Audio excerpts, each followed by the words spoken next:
Well, good morning. Welcome to B Cube Sunday morning. It is indeed a Sunday morning. The temperature right now is as low as it's going to be all day, and I'm liking it. Uh, and Hey, don't laugh, Jim. You might be down there in Florida where everything's cool and you're running at Yeah, yeah, 67 yeah. degrees, It's no, 20 we're degrees humid, pushing. I 20% humidity.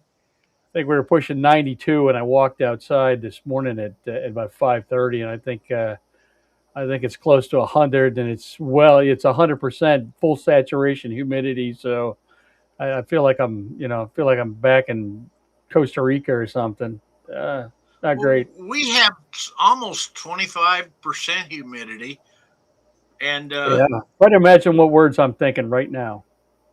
yeah, and it's 73 degrees out there, and people are complaining. I don't know. My wife and I spent the last month and a half on the road. We were in Montana and North Dakota and Wyoming, places like that. It's hot further down south in those states, but we spent a week and a half in the Glacier National Park area, and so that was great. When people from Montana were bitching that my God, it's 78, I'm dying. I'm like, oh God, this is 30 degrees cooler than I'm used to. It's amazing You because say, it's so. did you say you went through the Dakotas? Yeah, yeah. We usually make a big loop through the west, and so it just depends on which way we come in. We have relatives in outside of Kansas City, so we normally when we travel, we wrap this trip around MizCon, the science fiction convention in Missoula every year. And so typically what we do is we travel from here up to Kansas City and spend a couple of days there, and then go from Kansas City on up to Missoula, and then usually we make some kind of loop around back through the Dakotas and Minnesota and the Upper Peninsula, Michigan, and that kind of stuff, and back down. This year we did it a little bit different. We left a little bit earlier. We spent time in Kansas City, and then we went from there out to Grand Tetons, and then up through the Tetons up through Yellowstone, and we spent a week in Gardner in Glacier, or I'm sorry, in Yellowstone North,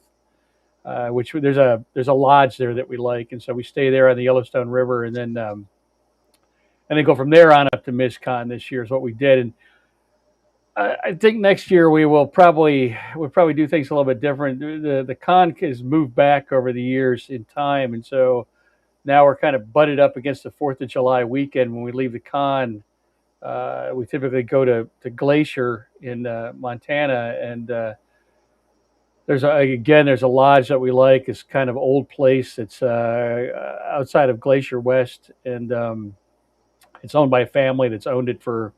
This family's owned it for I don't know 100 years or so, and it's a small kind of rustic place on a.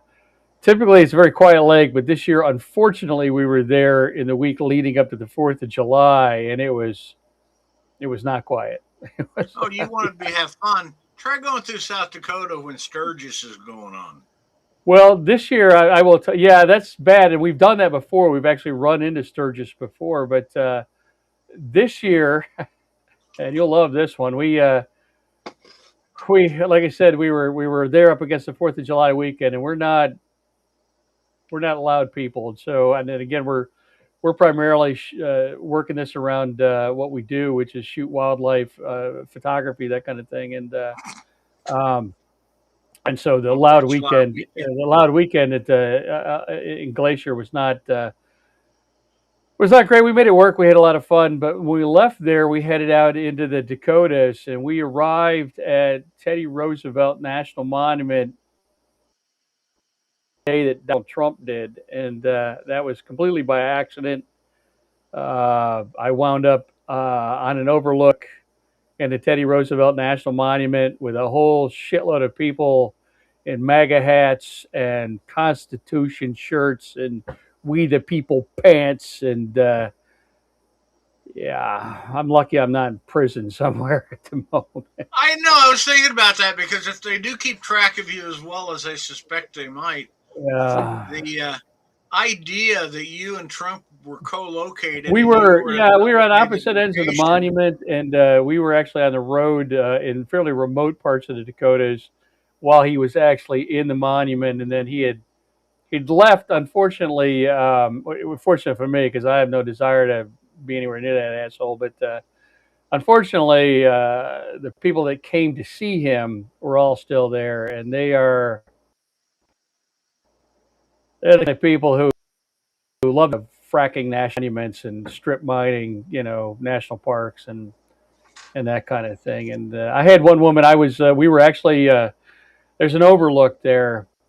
It's actually off the highway. You actually pull off the highway. It's like a rest stop, and you pull off and you make a big loop. Both sides of the highway pull into this area, and then there's a lookout that looks out a couple hundred feet into the valley there at the Teddy Roosevelt National Monument, and are typically buffalo and that kind of stuff in the area. And I said to the park ranger, "This is the only rest stop I've ever been in that is manned by the Park Service." And it was. They're out there giving lectures and pointing things out. And as we rolled into there's a big long loop as you roll into this place, and as we were pulling in, I could see birds on the fences along the edge of the canyon, and some of them looked like things that I had not photographed this trip. And so I said to my wife, after we use the facilities, I'm going to grab the big camera out of the back, and I'm gonna hoof back down the road and see if I can get some shots. And so I did that. I used the facilities, and I walked back out through the park area where the ranger was, and grabbed my. I've seen the camera that I carry. It's an enormous, huge piece of hardware, and I pulled that out to walk back down the road, and I heard something behind me, and any to it. I'm in a rest stop. I don't know anybody there. And then again, I heard this woman say something, and then finally she yelled at me, "Hey!" Like you're yelling at a kid or something, "Hey!" And I turned around and said, "Are you talking to me?" And it was some MAGA looking woman with a red, white, and blue shirt with a Trump face on it and the Constitution. And she had the hat and the whole, and it's, and a Marlboro in one hand. And Opie husband was standing behind her looking like, it looked like he fell into one of those Trump merchant booths, Trump merch booths. He's red, white, and blue, and, and all that bullshit. And he had some poor, sad looking dog on a leash. And I said, "Something I could do for you?" And she took a hit off her Marlboro, blew smoke in my face and said, "What's the moon look like?" I'm like, the hell are you talking about, lady? I said, "I don't know. It looks like the moon. Look for yourself." And she started hollering at me. "It's a joke. It's a joke. It's a joke." I'm like, "What the?" And so I said, "Thanks, not interested. Whatever you're pushing, I'm not interested." And I went to walk down there, and this is outside the park. I'm walking back down the access road. There are cars going by, and I'm headed towards this open field that's actually outside of the area. And I realize they're following me. And I turned around and said, "What do you want?" "Well, we can come over here if we want to." But she was bound and determined that wherever I went, her and Dopey and the dog were all going. And that eventually that trail ended at a sheer cliff with no rails and crumbling dirt that dropped about 200 feet into the valley floor with a buffalo. And I thought, man, all it would take. But, again, that's how these people are. They can't leave anybody alone. They can't, again, it's like a religious cult. They can't leave people alone. They can't let anyone enjoy the day. They got to stick their nose in everything. Everybody's got to be part of their process. It's just, it's something else, man. And, but, and again, we had a lot of good experiences in national parks. I don't know. We hit, I don't know, 7, 8 of the major national parks this time. We knew they'd be crowded. Yellowstone is always crowded, but this time of year, of course, you're close to the 4th of July. It's a long weekend, so there were a lot of people there. Most people are pretty great. A lot of folks from China and India, all very polite. I spent 40 minutes talking photography with a gentleman from Pakistan in a parking lot in Yellowstone under one of in one of the remote areas. Great people really enjoyed it. It was it was the big loud Americans in RVs that were a pain in the ass, and some of them, the one guy that got trampled by the buffalo, that poor guy didn't have it coming. He was doing everything that he was supposed to be doing. But I shot. If you look at my page, you see I posted a bunch of buffalo pictures, and some of these folks, man, I don't know how they've lived this long, to be honest with you. And this who's way too close and said, "Hey, and she said, well, if they didn't want you by the wildlife, they'd put up signs." I'm like, you're literally standing next to a sign. There are literally signs. You're standing next to one. I don't know. So my I question go ahead. for you, when I asked you if you went through the Dakotas, was did you find any good rocks?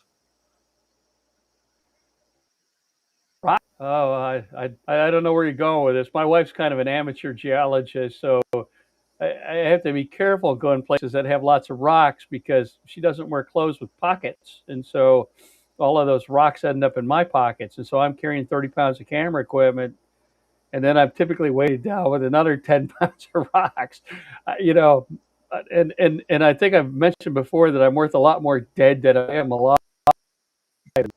I'm starting to wonder. But So she makes you carry the rocks, huh? oh yeah, that's been our arrangement since before we were married 40 years ago. Oh yeah, anywhere we go, we come back with piles of rocks, and they're usually in my pocket. So you think I would have learned long ago not to wear pants with pockets? Cargo But pants? that's Yeah. right, that's right. Well, But that's what they taught you back to wear back then. I, So, you know, are you I ever going to literally. polish them? What's that? Go ahead. I said, are you going to polish them, cut them, and take pictures of them so we know that We do there's. that sometimes. Uh, We have a big rock polisher. It's funny. When I think one of our first or second anniversaries or something, I actually bought my wife a rock tumbler and a rock hammer for, and she still thinks that's one of the best things she ever got. So that's the oh, kind of good that's the going kind of you. weird people we are. So you know, So, can I do something really evil? sure. Oh, I good. I would expect nothing else from you, Bob. No, but well, first let's close out on your trip. You enjoyed it. You had fun. What was your Yeah, we had a highlight? great we had a great time. We got to visit with some friends on either end of the trip, with friends and relatives, and then of course the centerpiece of that is usually MizCon, which is you've been to MizCon yourself. MizCon's a great convention. I think when you were there, it was still in the Holiday Inn Convention Center in Missoula. Now it is held out. It's the last couple of years has been held out at the Missoula Fairgrounds, and so there's much expanded. It's much bigger. This year, we kind of got rained on all 4 days of the convention. It rained every day, but people did have a great time, and it's great to go there. It's usually centered around the artists Jeff Sturgeon and Todd Lockwood. They always have great guests of honor, and I don't just say that because I was once the guest of honor, but it's a great convention. It's run by really great people. It's typically kind of low key. It's not as hectic as a lot of sci-fi cons can be, and there's a lot of great artwork, and the talent is usually very accessible. Um, and so it's fun. And like I said, this year we kind of got rained on, and so some of the outdoor stuff uh, didn't get to didn't get as much traction as it typically does. The Society for the Creative Anachronism folks kind of got rained on, and that's kind of a bummer too when you spend that much time and effort on cosplay and on the costumes and on that kind of stuff. That's not stuff that you want to have out in the pouring rain. So, but we did have a great time. There's a lot of great food. Missoula is such a great city. If you've never, I know you've been there, but the folks watching, if you haven't been to Missoula, Missoula's uh, Missoula's a lot of fun. It's a great city. It's kind of this weird blue speck in the middle of this red state of Kevin Costner wannabes, and I say that everybody in Montana is always great to us. I mean, we spend a lot of time in Montana every year, and um, from places not only Missoula, but like I said, outside of Glacier, which is one of our favorite national parks, and everybody's great to us. So I have a lot of always fun. We took a lot of enjoyed, pictures. I'm still going through them. So yeah, always enjoyed MissCon, and yeah, it's a great convention. The people that run it really do a great job. It's well organized. they're It's fans. yeah, they're fans and they're fans, but they're also talent. They always have a really good pool of folks, and like I said, the talent is always very accessible. It's kind of one of those places where if you want to spend an hour talking to Todd Lockwood about, I mean, Todd's the guy that does a lot of the art for Dungeons and Dragons and that kind of stuff, and if you want to talk to him about it, you sit on the couch and talk to him about it, and he's just one of those. Those are great guys, and of course, one of my favorite people in the universe is Jeff Sturgeon, and Jeff is always there every year, and his art just gets better and better every year, and he's got a new book out. As a matter of fact, I've got it right here. He's got one of his new book out. His Visions. Um, that's the cover for Last Cities of Earth, which I have a story in, and so we're going to do a sequel, and Jeff and I kind of a project together, and so I got to talk to him about that. yeah, if you like that, if you enjoy fantasy, and the other thing about MissCon is also half art festival, and so it's not just sci-fi. Um, that's great, and it's a lot of fun. So we really enjoyed it, and then we get to travel, and we come down through. We typically travel across the Upper Peninsula of Michigan, and that lets me get a Michigan pasty every year. If I get one a year, I'm happy, and then we usually come down across the Mackinac Bridge and down into the Lower Peninsula of Michigan and visit with some friends, which we did this year. And then we after we left there, we spent some time in the Daniel Boone National Forest in Kentucky, which is always a worthwhile place to go if you happen to be in that You part of were the. in the forests of Kentucky. Yeah, yeah. If you get a chance, Daniel Boone National Forest is exactly what it sounds like. It's named for Daniel Boone, and it's his old stomping grounds and the old towns that he used to hang out in, and everything around there's named for him.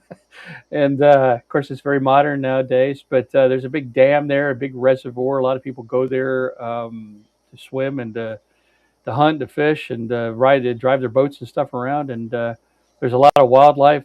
I forget how many acres. It's 490,000 acres or something. It's a huge national forest. So it's always a very cool place to go. I think I read somewhere that he was like in his 80s when he tried to volunteer for the War of 1812. I don't know, man. That guy was in a hell of a. Those people were in a hell of a lot better shape than I am at their age. I'll say that. And I'm in my mid What? 60s, and there are some days like this morning where I'm, I need help getting out of bed in the morning.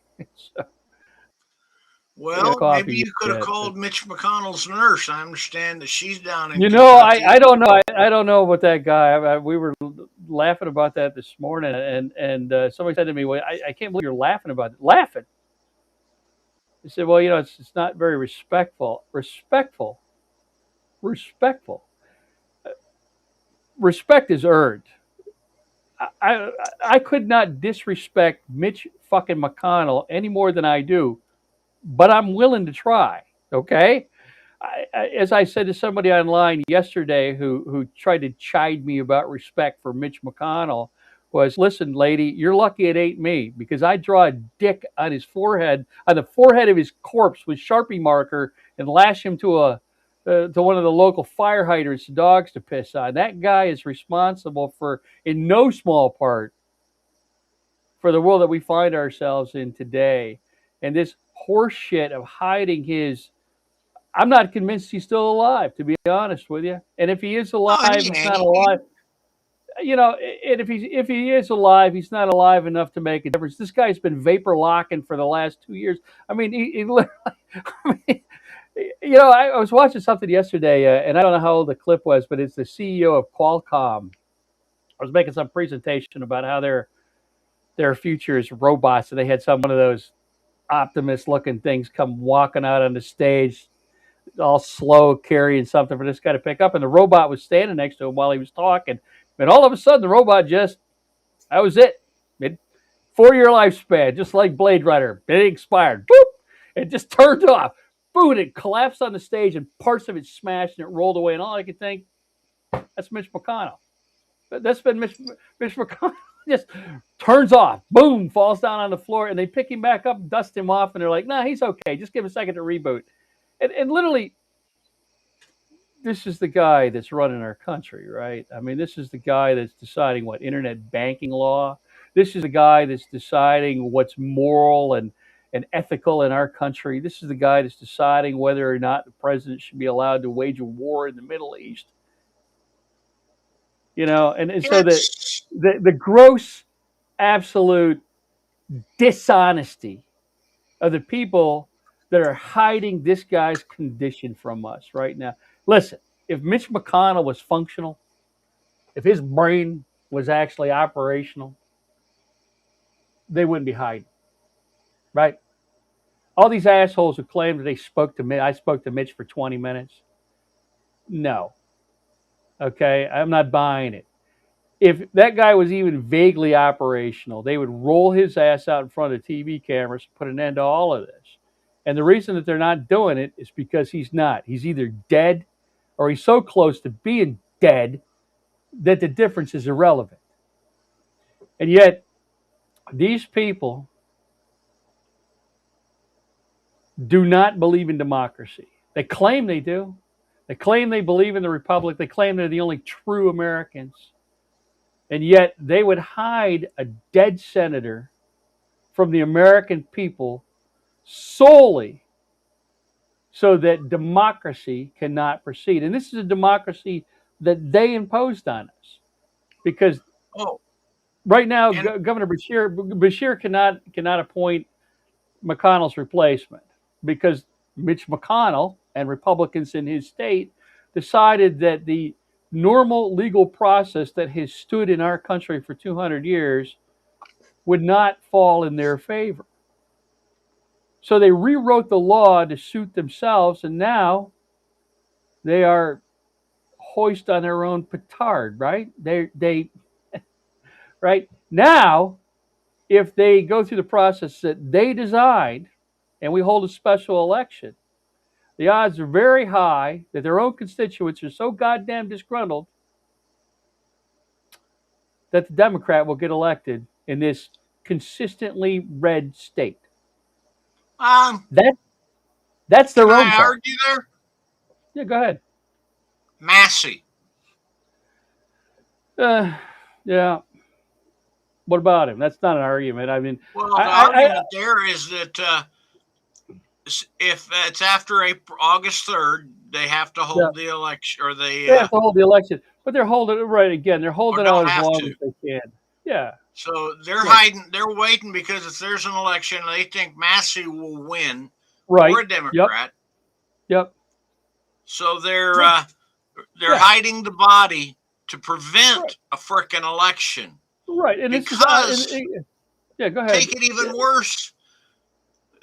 When they elected a Democratic governor, they ran in and changed the law that says no longer can the governor appoint somebody to an unexpired term. Right, and that's exactly it. I mean, they use the rules to game the system, and then the system didn't work in their favor, and so now, even though they changed the rules to favor themselves, they still can't win. Even with everything stacked in their favor. And I can tell you, I said this morning, I mean, if you look on True Social this morning, let me make sure I get the right quote. In fact, I'm looking at the all Republican senators. I mean, I think he said 2 all Republican senators, but he's got it, the all Republican senators. Terminate the filibuster, which the Dumbocrats will do as soon as they get the chance, and pass the SAVE Act. He types all in all capital letters, and including the budget, upcoming debt ceiling. Do it now before it's too late. President Donald J. Trump. And I love that. I love that post on True Social. I love that from Donald Trump. I love the fact that it's all of this flop sweat capital letters. But I love what I love about it is the implication of it. Nuke the filibuster and pass my agenda now, because he knows that after this election he's going to lose. They don't believe they're going to win. They don't believe they're going to win. They know. Now Trump, of course, what the rabid rat that's running around in his head that passes for his brain. Trump, you don't know it. But whoever typed that, and again, I get this all the time. Every time I mention Trump and True Social, people tell me he didn't type that. Yeah, okay, whatever. I don't care whether he typed it himself personally with his fat little thumbs, or whether one of his social media, one of his social media flunkies typed it. Whoever typed that knows they're going to lose. They're in full-on panic because they're popular. You can see the cracks everywhere. You can see it all around us, and that Americans are disgruntled with this guy. Of course, there's a core of hardcore MAGAs that no matter what this guy could take off his clothes and dance around on the stage with wearing a dead orphan on his head, and they would still vote for him. I mean, there's that core, absolutely. But those folks that I know that voted for him, and I know people that voted for Trump, people that were in the military or people that have been Republicans their whole lives, and they looked at the choices of. I've mentioned this online. I've got a person that I've known my entire life. We've been friends my entire life, 50 years at least. We were in our teens. I've known this guy for more than 50 years. He's part of one of my core groups of friends, and he voted for Trump twice because he just couldn't vote for a Democrat. Now that guy, yeah, nothing's going to change. He's in a cult. It's never going to. And don't write me for fuck's sake, all right? I'm already not talking to this guy. Just leave it alone. But yeah, it's a cult. That guy's never going to not vote for Trump. But I know people that voted for Trump the first time around and maybe the second time who are now, they're mad about it. It should have come to this. They should have listened to us. They should have looked with their own eyes. But when Trump told them this time around in 2020 that he was going to release the Epstein files, or 2024, that he was going to release the Epstein files, and he was going to no new wars, they believed him. They believed him. I don't know why. Inertia, I guess, political inertia, or just the fact that they enjoyed sticking it to the rest of us, or the fact that one guy that I know, it's a reflex. I mean, anything that I with, it's just how his personality is. It's his brain is wired that way. It doesn't matter. It's not just me. It's everybody. Anybody that says anything, he's got to be the other guy. And that guy voted for Trump, and now he's mad. He says to me, "My God, he said he was going to end the wars, and now we're in another war." And I'm like, he said he was going to release the Epstein files. I would hope that it didn't have to come to this. And I will also say to you, it's not just this guy. This guy's been a conservative his whole life. But it is also the far lefties who did this to us. Those folks that told us they couldn't vote for Kamala Harris because of the genocide.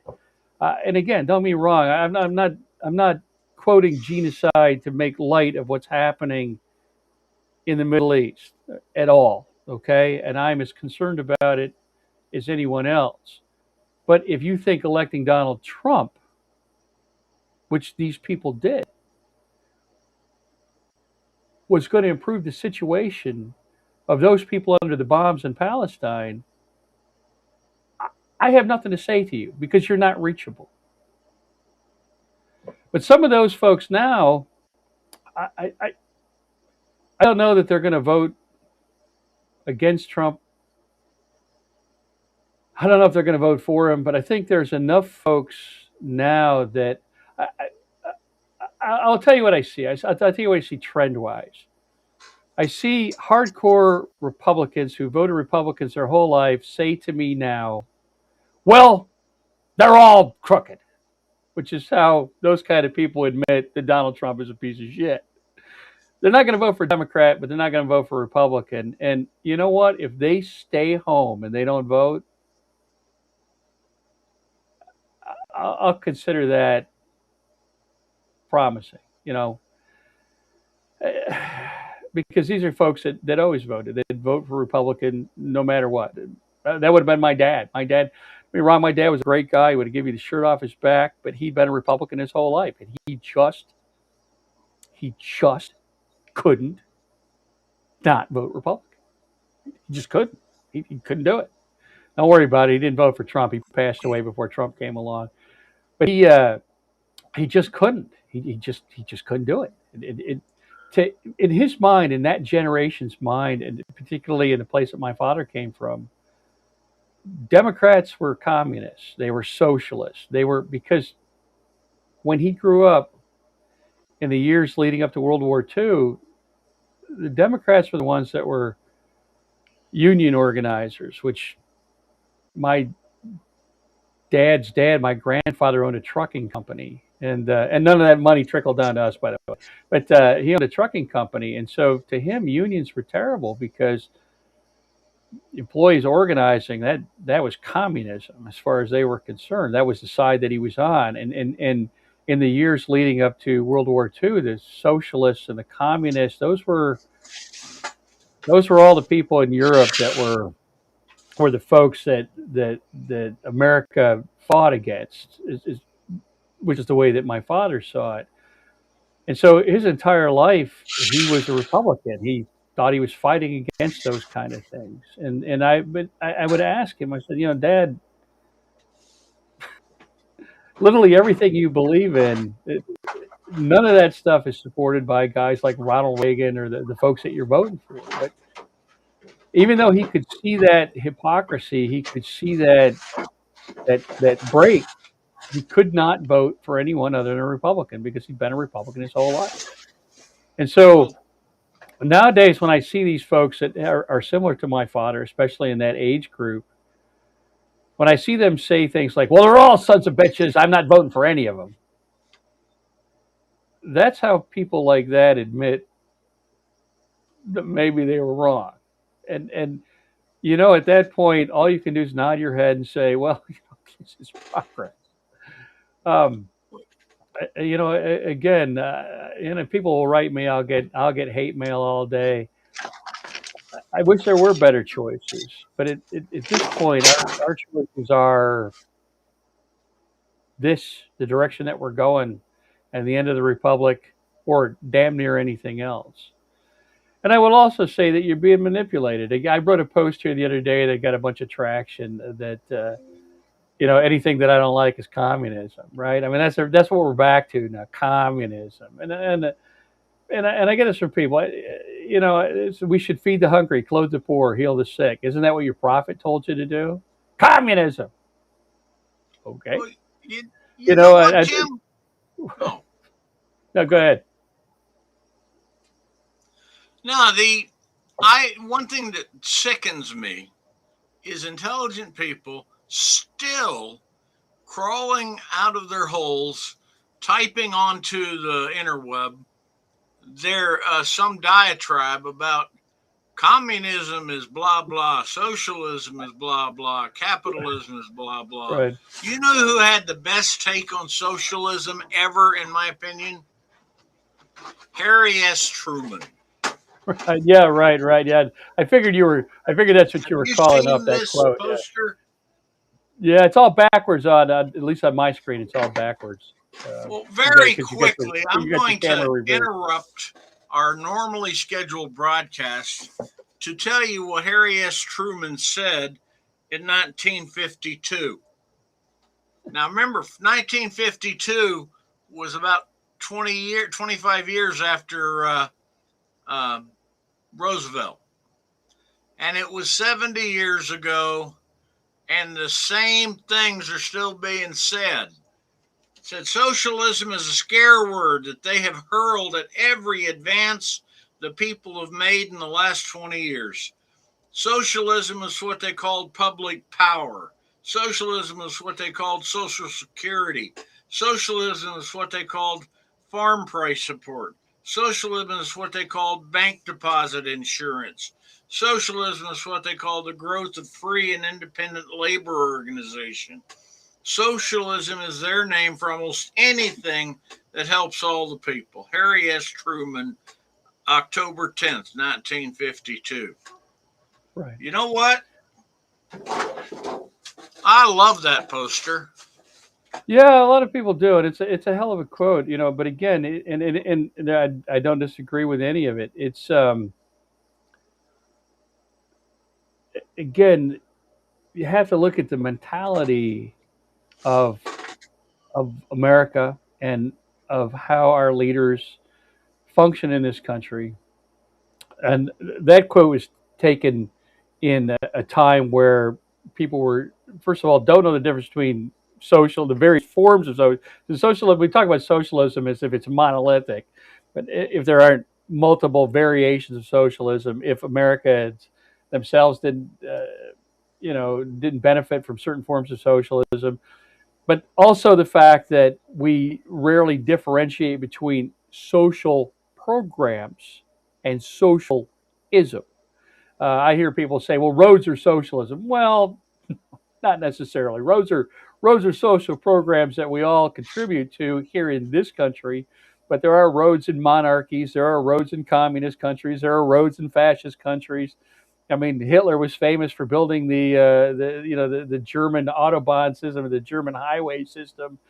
That certainly wasn't a socialist program. So there's a difference between social programs and socialism, and then there are many variations of socialism itself, and none of those things are communism. Again, in America, like I said, there's a common internet meme that goes around that says anything I don't like is communism, or anything I don't like is fascism, or anything I don't like is some kind of ism. And those are very true because those things are how we manipulate people at the emotional level. And But there are some very. Oh, go ahead. Americans are Americans have been terrified of communism for 100 years. I mean, like I said, we damn near joined the. Americans don't realize this, but we damn near joined the war on Germany's side. I mean, the largest Nazi rally, the largest fascist rally out Nuremberg itself was in Madison Square Garden in 1938. And so again, it was an iffy thing at the beginning of World War II and in the end of the 1930s of which way this country would go. We've always had a very strong authoritarian bent for a bunch of cowboys who all claim they believe in personal freedom. America's always had a very strong bent towards authoritarianism. I don't know. Maybe it's because we had a king at one time or another. I don't know, but again, fascism is not fascism. Well, fascism too, but communism has always been the boogeyman of America. And the thing is, the hilarious part is Americans were terrified of communism.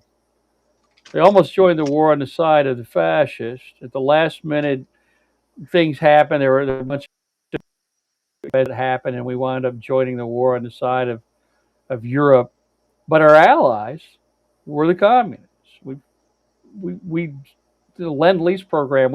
We funded and supplied the Soviet Union and the communists of China uh, uh, against Nazi Germany and Imperial Japan for the duration of World War II. And then when the war was over, our leaders went right back to hollering about communism. And this went on through the entire Red Scare, all through the 1950s. We commonly talk about science fiction here. If you don't believe me, all you have to do is look at the science fiction of the time. And these are books like Alas Babylon and Oh, Oh, I love that book. right. All of them are about nuclear war, the freedom against communism, and look at the science fiction at the time, which is a barometer of what was happening in the politics of the world at the time.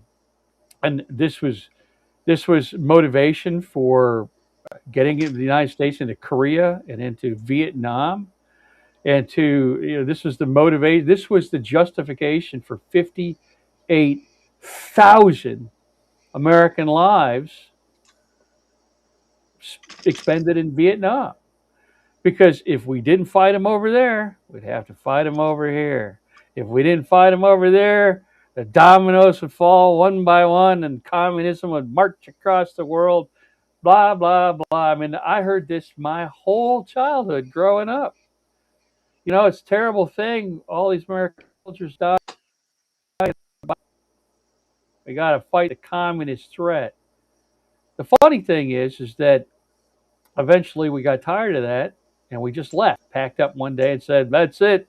You're on your own." And we bailed out. And I will never forget sitting at the dinner table watching those flights fly out of Vietnam as they evacuated the embassy, and there wasn't room on the aircraft carriers, and they were pushing helicopters over the side to make room for the next flight. I'll never forget that. It's burned into my brain, right? And the ironic part is the guy who came along. First of all, you had a war's over.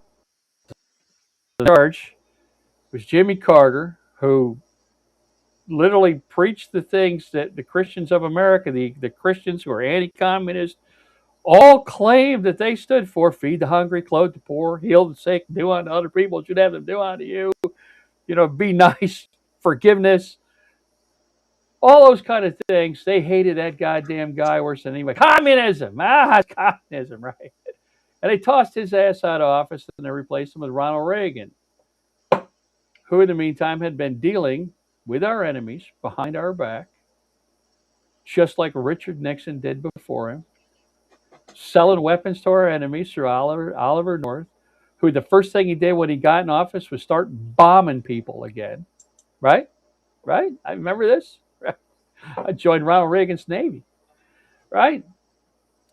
And who told us all these things, that the rising tide lifts all boats. The rich people they're the smart people. They're the leaders, the people that we should all listen to. And someday their money will trickle down to us. Of course, it was bullshit then. It's bullshit now. It's been bullshit since the time of Woody Guthrie. All right. And so again, these people all preach this stuff.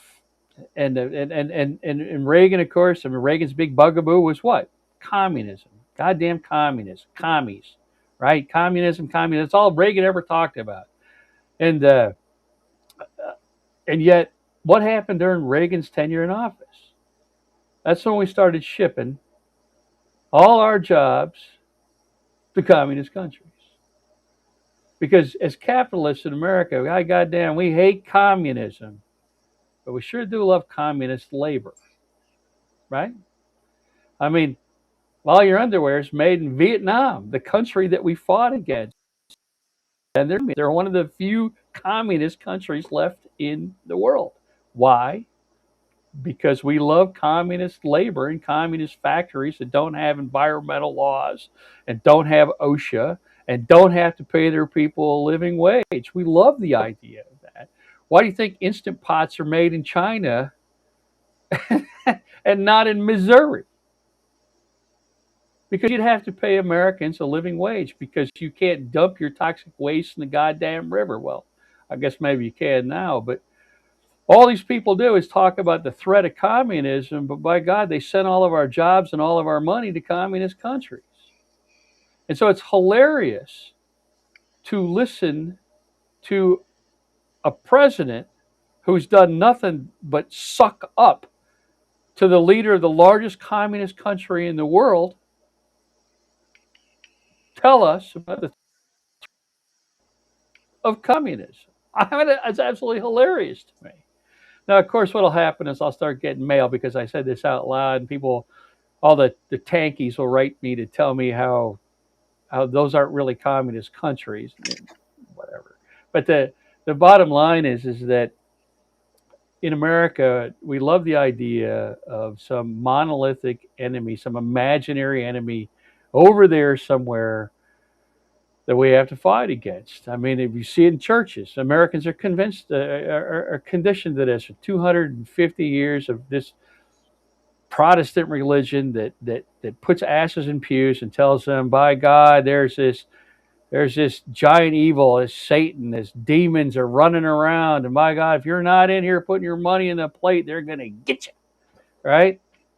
And the politics that are produced by that religion are exactly the same. They use the word communism, socialism. They're gonna, if you don't, God, if you don't give rich people more money, and we don't give the military another $1 trillion of your tax money, they're gonna get you, right? And yet, at the same time,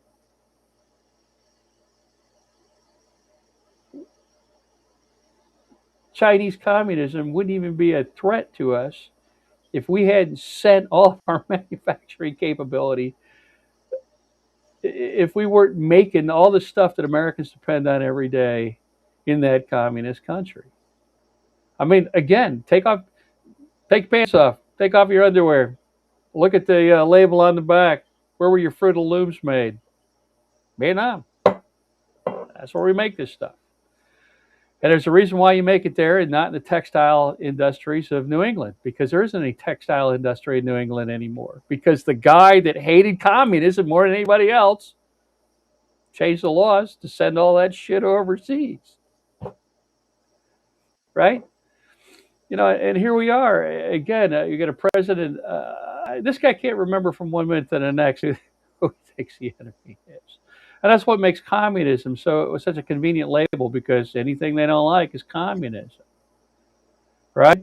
If you stand up, if you protest in the street, and you like the street, if you protest government authoritarianism in the street, if you think that the government of the United States of America should not allow masked, unidentified, armed men dressed like paramilitaries to shoot down American citizens in the street, you're communist.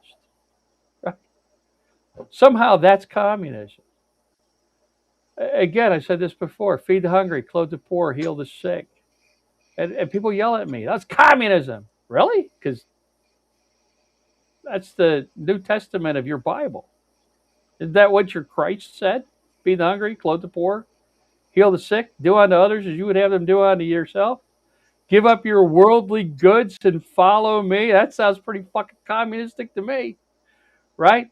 It's easier for a camel to go through the eye of a needle than a rich man to get into heaven. Oh, buddy, right? Judgment is reserved for the Lord. Do not judge, lest you be judged yourself. You know? Well, and don't And forget the good one. Sell which one's everything you own, give it to the right? Yeah, give up poor, your and then worldly goods and follow me. Right, right, right. Yeah, exactly. And again, that's why you never see the words of that prophet on the signs in front of the churches. That's why you only see hell and damnation and who their God hates on those signs. Because messages of love and forgiveness and acceptance doesn't put any money in the plate. Religion in America is for profit, not for salvation. Okay? And same thing for business in the United States of America. Again, the politicians and the businesses produced by the religion all operate the same way, through fear and xenophobia and panic. You know, I mean, it's all part of the same mindset. It's all part of the same set piece. And again, you can see this right now. I mean, Trump's not a believer. I mean, unless there's a profit in it, right? I'm surprised we haven't started the Trump church yet, but it's the same message. It's the same message. And that message is be afraid, be very afraid, and only I can save you for a price. The only I argument. Right. Well, again, I mean, I ultimately these arguments for me always come back to William Shatner, which is why does God need a starship, right? And which I always thought was the best line of the franchise, and in an otherwise unremarkable movie, that's a great line. But um, the thing is that God always needs money in this country, and that same mindset, if you move that over, uh, billionaires always need your money, and so do the math. What I'm trying to tell you is that the billionaires are the gods. You know, we always have money for aircraft carriers. We always have money for stealth fighters. We always have money for missiles. We never have money to house homeless people. We never have money to feed the poor. We don't have any money for health care. But somehow we always have money for war. Always. And so, again, and this is part of what I wrote about this morning on Threads, which I haven't looked, but I can see the message counter going up. So I'm fairly sure I'm fairly sure that when I open that queue, I'm fairly sure of what I'm going to see. Nothing nothing gets me in bigger trouble than to quote the Bible to Christians. And I said, man, this ain't my religion. I'm not one of you. I'm just saying, you want me to live by your rules? Well, here are your rules. When are you going to start living up to them? And that's the same thing that the country that we live in now. We're supposed to, we see ourselves as the good guys. The world doesn't see us that way, and increasingly so. And so, if you want to be the good guys, you got to be the good guys. If you, and being the good guys is not easy. I mean, that's literally the core message of the religion that we claim we are in this country. All right, that the majority of our country says that we are. That message wasn't, their prophet didn't show up 2,000 years ago and say, "Hey, you're doing great. Keep doing that." What he said was, feed the hungry, clothe the poor, heal the sick, do the things that are hard. Look inside yourself. It's not about judging other people. I mean, I don't know what they thought that whole bit about the moat and the beam and the eye, and I'm not sure what they thought that message was about, because what it said is you have to change, and it's hard, and you are going to need help doing it, and you have to be better people. What what he didn't say was, allegedly, I mean, if you believe in this stuff, the very last thing he said was, "Great job, keep doing that." And it's the same thing in America. To be better people is difficult. It's difficult. You have to rise above. When Iran says that you're this horrible thing, there's a point where you don't respond to that, where you have to take the high road. I think in the Bible they say turn the other cheek, right? I mean, there was a reason why he said that, and it's not easy. I mean, to be that better person, and it's a hell of a lot harder to be that better nation, and that's exactly where we're at now. It's as if we said, well, to hell with that. It's just too difficult to be better people, so let's just put the worst possible goddamn people we can find in charge. I mean, you literally, the people that are running this country are the dregs of humanity, man. I mean, you listen to someone like Stephen Miller. This guy, it's astounding how much this guy sounds like Goebbels, right?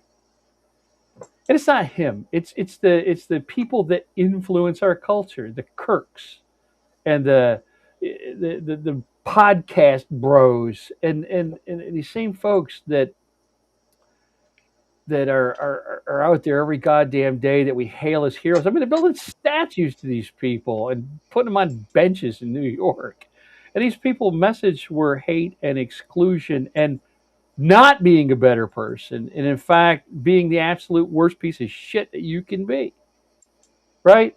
We are elevating folks that are the drunk at the end of the bar, the guy that's in charge of DHS right now. It's, I mean, I don't think I couldn't have imagined that you could find anybody less qualified for office than Donald Trump, but they did. And and again, this is where we're at, and it didn't have to come to this. And I said something yesterday, and I'm sorry, it's the middle. I keep sniffing. I'm starting to sound like Donald Trump here. You guys gonna think I'm on Adderall or something, but it's the middle of summer here, and it's rained, and so now everything's blooming, and it's just killing me. I said I couldn't even open my eyes, but again, not to get snaked off topic here, but the worst people in the world are running the country because being a better nation is difficult. It's hard. If you want a better world, then you have to do those things, and that's literally what that religion told you.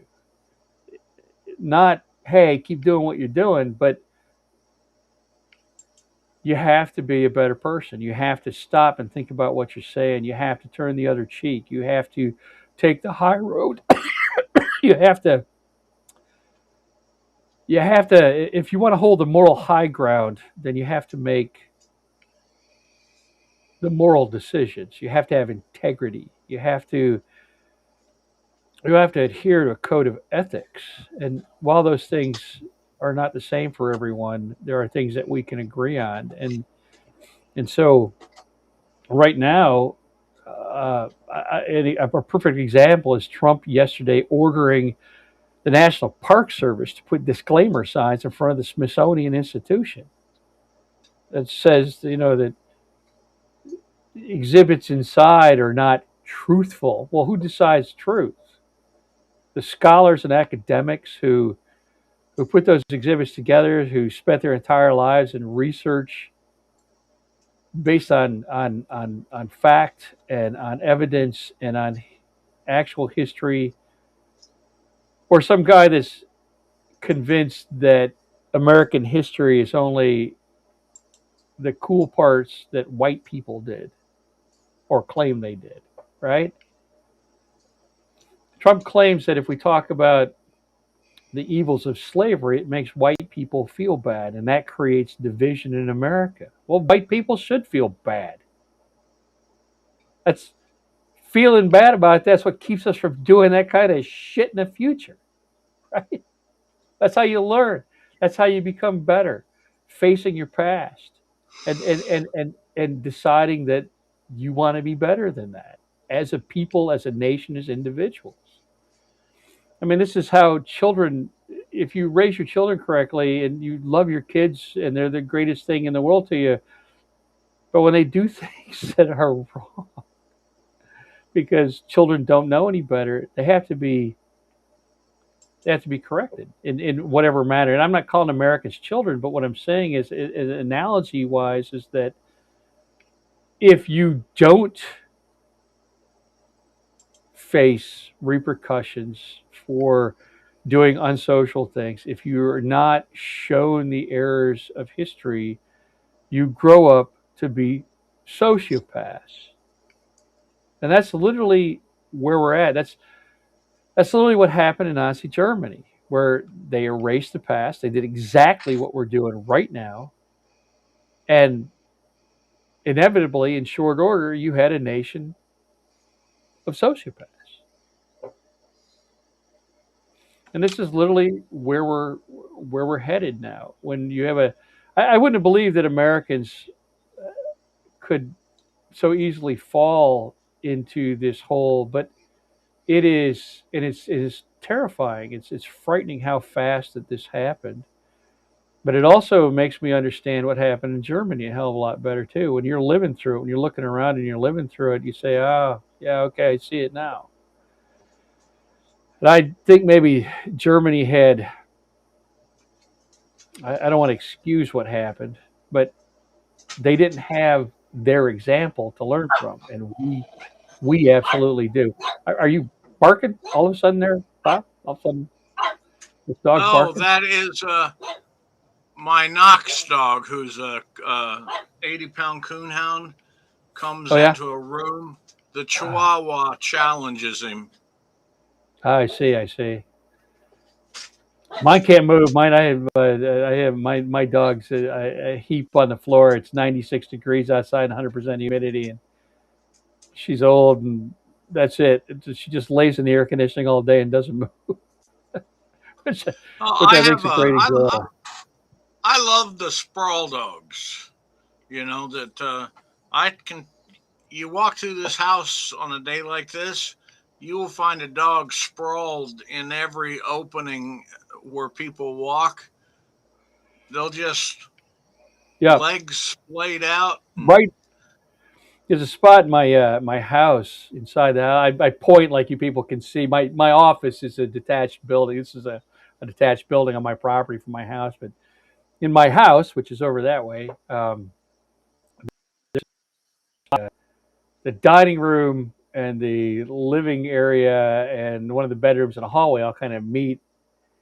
It's a bad design, but it's vintage 1970s, and but that's where the goddamn dog lays, right sprawled in the middle of that intersection, where it's impossible to get from one part of the house to the other without having to step over the damn dog, and so. And she won't move until you're right over top of her, and then when you're stepping right over her, that's when she stands up. So dog logic, well, I guess. I hate to tell you this, Jim. Yeah, we're out of time. Well, for you, we're never out of time.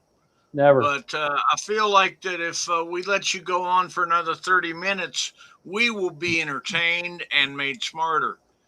And Yeah, then you will have to we gotta stay cut up. it short. I got things I got to do. I got stuff to write today, and I got a couple other chores that I got to get done. And I did it. If you were at MizCon, I lost my voice, which is a first for me. I talked so much at MizCon. I literally the second day of the con, I lost my voice. I had laryngitis. I was actually I had to give 2 hour long talks, and I had no voice. I had to whisper into a microphone so a tent full of people could hear.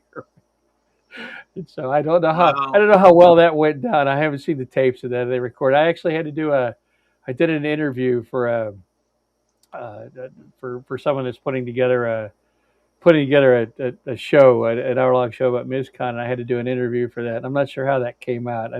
My voice had recovered a little bit by then, but yeah, I talked so much the first day of MizCon, couldn't speak the second day. That's a first, man. I've never had that happen before. So well, it has been great talking with you.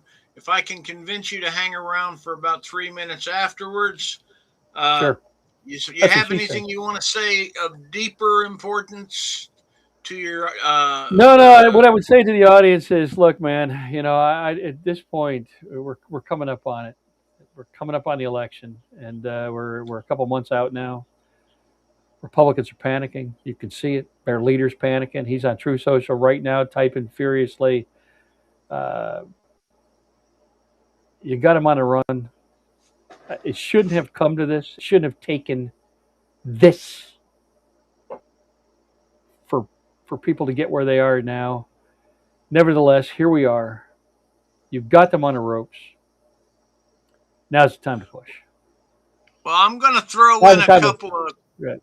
Now's quick the time to notes fight. then. Yeah, now's the time to fight harder and not expect Fight everybody harder. else to carry the water for you. Right? This is the time. This is when you got them on the ropes. That's when you hit them even harder. Okay. We cannot allow the republic to go out this way. No, I don't want to You're wearing those die. resistance pins and stuff. Now is the time. Now is the time to stand the hell up. right now. Now's the time to be in the streets. Now's the time to be on social media. Now is the time to push back. Now is the time to say no. This far, over. And this is the time, man. And if you don't do it now, this will be the end of it. And you I don't need think me to tell somebody you that. once Good. said, "Now is the time to come to the aid of your country." It All is. of You us. know, this is the time. The problem is that we keep thinking that we're going to get another chance. You're not going to get another chance. This is the end of it. We're there. Okay. This is We this is where we're at. lose. We have used up our reserve. The reserve tanks are empty. You have gotten every chance that you're going to get. This is where we're at, and it has to stop here. And you have to show up this time, whether you want to or not, whether it makes you furious, whether you don't like the options, whether you're worried about people overseas. No matter what, you goddamn well have to show the hell up this time, and you have to stand with us against this fascism, against the fall of night. And if you don't goddamn, then you'll have no one to blame but yourself. That's it. That's where we're at, and that's what I'll end with right there. Now let me throw in my little add-on point I was going to throw in. In my state, Washington, we are over here in the 4th Congressional District, an island of red in an otherwise thinking state. Okay? We've got a fellow running for Congress. He's going to be on this show eventually here, who is out of 11 candidates, the only Democrat running. Okay? But we're a top 2 primary. And the option is we will have 2 Republicans, both endorsed by Trump, on the ballot, or we will have John Dureski, a Democrat, versus one of the 2 of them. So if you are in the 4th Congressional District, vote. I'm not going to tell you got to vote for John, but I'm going to tell you to vote. Because if you don't, you're going to hand it to where we have no choice at Election Day but one of 2 Trump-endorsed candidates. And voting for a Trump-endorsed candidate is voting for a fascist. And Jim can say that fascist is just a word we use for people we don't like, but there are some pretty goddamn clear definitions of fascism. Well, I don't like fascism, so yeah, so they're well met by the orange crowd. Yeah. And Yep. You remember Dave? You met him at you probably met him at MissCon. Sure. Looks like Gandalf. Oh yeah. Okay, yeah. They went in his yard last weekend and ripped down all of his signs urging people to vote. I think I saw you post about that. Yeah. Yeah. Well, we're going to go back this afternoon or tomorrow and get him new signs up. And I tell you what, every time you see somebody rip down a sign that says "vote for vote," help get it back up. Help get it and back if you don't have vote blue signs, send me a message. If you're in the Tri-City area, and I'll get you a vote blue sign. We're doing what we can. Yeah. That's all we can do. So thank you all, and appreciate it. And now I'm going to punch end stream. All right. Thanks, everybody. See you later. See you next month.